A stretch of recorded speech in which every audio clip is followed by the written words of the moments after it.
Akashvani eight 90। नमस्कार साथियों, मैं सुनीता पांडे रायगढ़ से बोल रही हूँ। आकाशवाणी के 90 वर्ष होने के उपलक्ष्य में मैं कुछ दो शब्द आकाशवाणी के लिए बोलना चाहती हूँ। मैं सबसे पहले कुछ श्लोक जो गुरुदेव रविन्द्रनाथ टैगोर ने दिया है, मैं वो दो शब्द श्लोक पढ़ के बोलूंगी।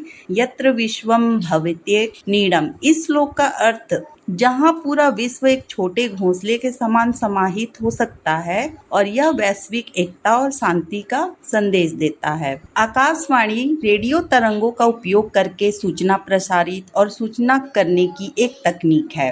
रेडियो आकाशवाणी स्थानीय समाचारों, मौसम संबंधी अपडेट और आपातकालीन प्रसारणों का एक महत्वपूर्ण स्रोत है, जो श्रोताओं को वास्तविक जीवन की जानकारी प्रदान करता है। रेडियो का मुख्य उपयोग सूचनाओं और समाचार, मनोरंजन, शिक्षा, सरकारी योजनाओं का प्रचार, आपातकालीन संचार, आपदाओं या आपातकालीन परिस्थितियों में जब अन्य संचार के साधन बाधित हो जाते हैं, तब रेडियो महत्वपूर्ण सूचनाएं और निर्देश प्रसारित करने का कार्य करता है। और भी हम सब श्रोतागण आकाशवाणी के माध्यम से बहुत कुछ लाभ प्राप्त करते हैं।